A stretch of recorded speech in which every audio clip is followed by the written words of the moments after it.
დიდი მადლობა. ბატონ დავით მანთიკაშვილს ვთხოვ ტრიბუნასთან, რომელიც წარმოგვიდგენს საქართველოს კანონის პროექტს სიტყვისა და გამოხატვის თავისუფლების შესახებ საქართველოს კანონშეცვლილების შეტანის თაობაზე. აქ ჩვენ გვაქვს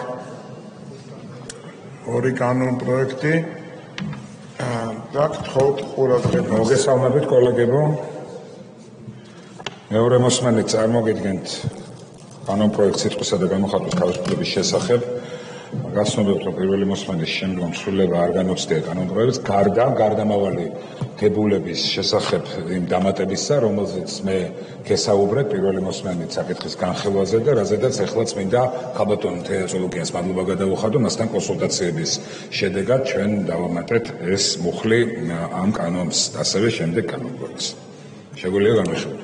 მუხლი პირველი პუნქტი. არ განუცდია ცვლილება. მეორე პუნქტი. არა, უცვლელია. მესამე პუნქტი. უცვლელია. მეოთხე პუნქტი. უცვლელია. შეკითხვებიც არ არის. მეხუთე პუნქტი. უცვლელია. პუნქტი მეექვსე. არ განუცდია ცვლილება. პუნქტი მეშვიდე. არ განუცდია ცვლილება. პუნქტი მერვე. არ განუცდია ცვლილება. პუნქტი მეცხრე. უცვლელია. მუხლი მეორე, როგორც უკვე მოგახსენეთ, ეხება გარდამავალ დებულებას, რომლის მიხედვითაც ეს კანონის მოქმედება არ ვრცელდება იმ საქმეებზე, რომელზეც საჭიროა აღძრული ამ კანონის ამოქმედებამდე ავანშნების საქმის წარმოება უნდა დასრულდეს ამ კანონის ამოქმედებამდე მოქმედი წესით. ეს ეხება სიტყვისა და გამოხატვის თავისუფლებას და შემდგომ კანონზე უკვე მოგახსენებთ, იქ რა დამატებითი დებულება, გარდამავალი დებულება დაემატა. და მუხლი მესამე. კი ბატონო, უცვლელი. სხვადასხვა დაკავშირებით დამატება არ აქვს თანახმადები შეკითხვები არ ყოფილა. შემდეგი კანონ პროექტი ამ პაკეტში არის საქართველოს სამოქალაქო და საპროცესო კოდექსის ცვლილების შეტანის თაობაზე. პირველი მუხლის პირველი პუნქტი. უცვლელია. პუნქტი მეორე. უცვლელია. და მეორე მუხლი გვაქვს. მეორე მუხლშიც დაემატა გარდამავალი დებულება, რომლის შესაბამისად პირველი პუნქტი. დიახ, რაც თქვით უკვე, ამ მუხლის ამოქმედება არ ვრცელდება იმ საქმეებზე, რომელზეც სარჩელი ან სააპელაციო საჩივარი შეტანილია ამ კანონის ამოქმედებამდე, აღნიშნული საქმის წარმოება უნდა დასრულდეს ამ კანონის ამოქმედებამდე მოქმედი წესით. სილისწამება იმ საქმეზე, რომელზეც სარჩელი ან სააპელაციო საჩივარი შეტანილია ამ კანონის ამოქმედებამდე, ამ კანონის პირველი მუხლის პირველი პუნქტით გათვალისწინებული სამოქალაქო საპროცესო კოდექსის 59 მუხლის მესამე ნაწილით განსაზღვრული სილისწამების საქმის განხილვის ერთთვიანი ვადით, აგრეთვე ამ კანონის პირველი მუხლის მეორე ნაწილით გათვალისწინებული საქართველოს სამოქალაქო საპროცესო კოდექსის 273-56 და 273-57 მუხლით განსაზღვრული ვადის ათვლა დაიწყება ამ კანონის ამოქმედების მომენტიდან. ანუ გასაგებენაზე რო ვთქვათ, იმ განცხადებებზე, რომელიც ამ კანონის ამოქმედებამდე არის გაკეთებული, რომელიც პოტენციურად შესაძლებელია შეიცავდეს სილისწამებას, თუმცა არ არის სარჩელი აღძრული, უკვე კანონის ამოქმედების შემდგომ პირი, ვინც ცვლის რო არის სილისწამების ადრესატი, ექნება უფლება აღძრას სარჩელი ამ კანონით დადგენილი რეგულაციების შესაბამისად. რაც იყო შეთანხმებული ვერსია ჩვენ შორის. ქალბატონ თეა, შეკითხვა გაქვთ ამ მუხლთან თუ შემდეგ გამოსვლა? კი ბატონო. და მეორე პუნქტია, ბატონ დავით, პირველ პუნქტზე ილაპარაკეთ, ხო მეორე პუნქტზე თუ მეორეზე? მე ორივე პუნქტზე ვილაპარაკე, არა, პირველ პუნქტზე ვილაპარაკე და მეორე პუნქტი უცვლელია. ქალბატონი, თქვენც ასევე გამოსვლა გინდათ თუ შეკითხვა გაქვთ თუ გამოსვლის? კითხვა ჩაუტებ თუ შეიძლება შეკითხვისთვის. ბატონ დავით, შეგიძლიათ რომ უფრო უკეთ განმარტოთ უკუქმედების შემთხვევა და ვთქვათ ადამიანს, ვისაც წარსულში აქვს მსგავსი ან პოსტი ან განცხადება გაკეთებული, ამ კანონის მიღების შემდეგ თუ შეუძლია რომ გამოასწოროს, რომ აპრიორი არ იყოს ცილისმწამებელი. ანუ იმ დროს, როცა ეს გამოაქვეყნა, ხომ არ იცოდა, რომ ეს პრინციპი მოქმედებდა. კი ბატონო. თუმცა ანუ ლოგიკა ის არის, რომ იმ მომენტში ხომ შელახა სხვა ადამიანის ღირსება და სახელი და ამ ესეც მესმის, მაგრამ მაინც მაინტერესებს ინიციატორების მოსაზრებასთან დაკავშირებით. ეს არ არის კლასიკური, მადლობა კითხვისთვის, ეს არ არის. კიდე არის შეკითხვა. კი ბატონო. ბატონ ვიქტორ ჯაფარიძეს არის.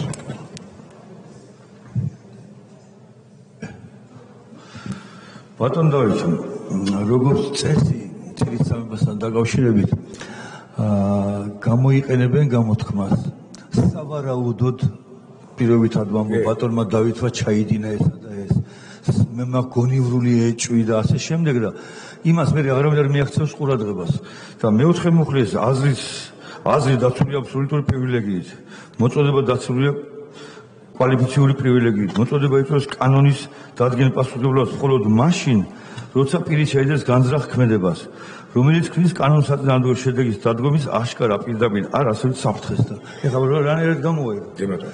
იმიტომ რომ ამას აუცილებლად გამოიყენებენ. ამოღებული. კი ბატონო, ძალიან კარგი, მადლობა. შეგიძლიათ გასცეთ კი ბატონო, დავიწყეთ მეორე კითხვით, ეგ მოხლე ამოღებულია ბატონო ვიქტორ, ისე რომ მაგაზე ანუ აღარ გავაგზავნებ პასუხს, გასაგები იყო და გაითვალისწინა ინიციატორმა და კანონმდებელი გავითვალისწინებთ ახლა რომ ერთ დათქმა აღარ არსებობდეს. შემდეგ, რაც შეეხება ქალბატონ ნინო წილოსანის კითხვას, ეს არ არის კლასიკური ტიპის უკოქსელოთი ზალა, თუმცა ნიშნავს რას, რომ ნახეთ, კანონი გვაძლევს ესეთ ოფციას. როდესაც იქნება განცხადება, თუ კი განცხადება არის გაკეთებული და ეს პოტენციურად შეიცავს ცილის წამებას, ანუ ადრესატი თulis რო არის ცილის წამება, 100 დღიანი ვადა არსებობს, რა ვადაშიც უნდა ჩაეტიოს, ეს არის ხანდაზმულობის ვადა, უნდა ჩაეტიოს კონკრეტულად პირი, რომელიც თulis რომ დაზარალდა, დაზიანდა ამ განცხადებით და მიმართოს სარჩელით სასამართლოს.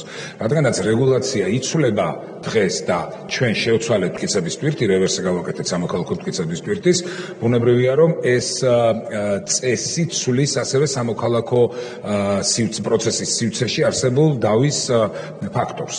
ამიტომაც იმ სარჩელებზე, რომელიც უკვე არის აღძრული ამ კანონის ამოქმედების მიუხედავად, ეს კანონი ვერ იმოქმედებს, რადგანაც იქ არის დავა, სადაც ძველი კანონის ნორმები იმოქმედებს და ნიშნავს იმას, რომ შებრუნებული ტვირთი სამოქალაქო კუთხით არ იქნება. მაგრამ იმ საქმეებზე, რომლებიც ამ კანონის ამოქმედების შემდგომ, ანუ იმ სარჩელებზე, რომელიც ამ კანონის ამოქმედების შემდგომ შევა სასამართლოში და იქნება სასამართლო მიიღებს ამ ამბავში იქნება განხილვები, ბუნებრივია რომ იმოქმედებს ეს ნორმა, რომელიც უკვე შეცვლილ სამოქალაქო ტვირთის რევერსულ ბუნებას გულისხმობს.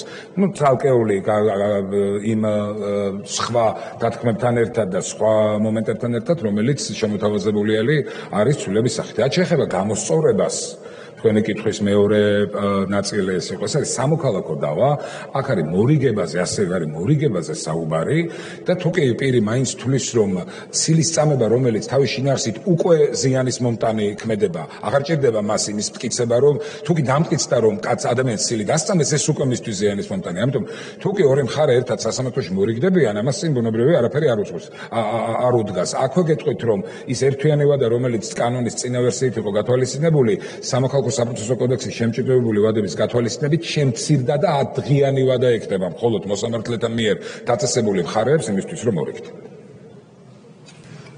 დიდი მადლობა.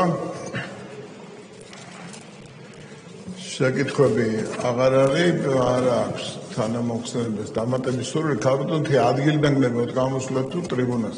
მაშინ დაცოთ ბატონ დავით ტრიბუნასთან, შეიძლება შემდეგ გაგიჩნდება აუცილებლობა. რაიმე დამატებით თქვათ, ასე რომ ქალბატონ თეას ჩავერთეთ მიკროფონი. მადლობა. მე მინდა ბატონ დავითს და ყველა ინიციატორს მადლობა უთხრა კანონ პროექტის ინიცირებისთვის, რაც ცილის წამებას ეხება. და საზოგადოებას შევახსენოთ ის, რომ ვარდების რევოლუციიდან მალევე მიხეილ სააკაშვილმა სისხლის სამართლის კანონმდებლობიდან გააქრო ცილის წამების ცნება და ის დღესაც არ არის სისხლის სამართლის სისტემის ნაწილი. როცა ჩვენი კომისია მუშაობდა ბოლო თვეების განმავლობაში, გამოიკვეთა, რომ მას ეს არამხოლოდ იმისთვის ჭირდებოდა, რომ ადამიანები ისეთება შეერაცხა, როგორებათაც ის ჩათვლიდა საჭიროდ, არამედ მაგალითისთვის ყველა ის ადამიანი, ვინც უსასტიკეთსად მოკლეს, ამ ყოველივეს თანსდებდა ყოველთვის ცილის წამება, მაგალითად სერგო თეთრაძისთვის დაბრალება იმის, რომ ჯაშუშია. პატა ქარდავასთვის დაბრალება იმისა, რომ ქვეყანას უღალატა და სხვასთან ითანამშრომლა. იგივე დათო ცინდელიანის და სხვების შემთხვევაში. ამიტომ ეს ჩამოყალიბდა მაშინ მოდელად სწორედ იმის წყალობით, რომ მან წინსწრებად გააუქმა დამსჯელი ნორმა. ჩვენ ალბათ მომავალში კარგი იქნება ვიფიქროთ, რომ სისხლის სამართლის მატერიალურ კოდექსში თუ ამაზე შევთანხმდებით, რა საკვირველია ცილის წამება დამამძიმებელ გარემოებად მაინც იქნეს მიჩნეული, დღეს ამას არ ვიხილავთ, მაგრამ მინდოდა მეთქვა, რაც შეეხება მიმდინარე კანონპროექტებს,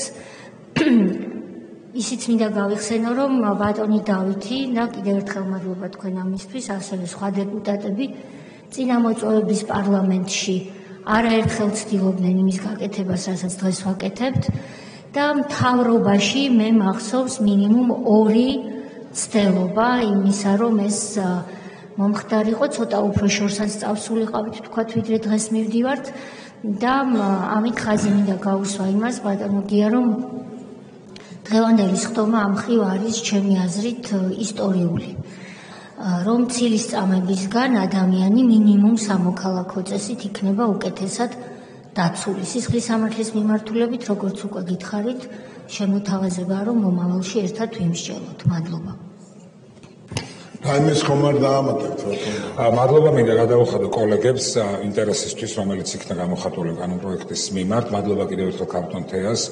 იმეც გამოვთქვამთ, რომ ცვლილებები განხორციელებული ამ საკანონმდებლო სივრცეში, შებრუნებული მტკიცების სამოქალაქო ტვირთის უმცირე კიდევ უფრო მეტად დააფიქრებს ჩვენ საზოგადოებას და იმ პირებს, ვისთვისაც დღემდე მაგალითად ესე ზიანის მიყენება სიტყვიერად ადამიანისთვის და მასზე ტყუილი და ცრუ ინფორმაციის გავრცელება არაფერ პრობლემას არ წარმოადგენდა, რადგანაც ამ კანონის ძალაში ამოქმედების შემდგომ უკვე მათ ვინც გადაწყვეტს, რომ ცილი დასწამოს პიროვნებას, მოუწევთ იმის მტკიცება, რამდენად არის ეს ყველაფერი შეესაბამება სიმართლეს. დიდი მადლობა, რაც შეეხება ამ შემოთავაზებას, ცილის სამართლის დამამძიმებელ გარემოებებად გათვალისწინების შესახებ, სიამოვნებით განვიხილავთ მას თქვენთან ერთად ქალბატონ თეა და თუ კი იქნება ამაზე მზაობა, შეგვიძლია რა თქმა უნდა აქტიურად ვიმსჯელოთ.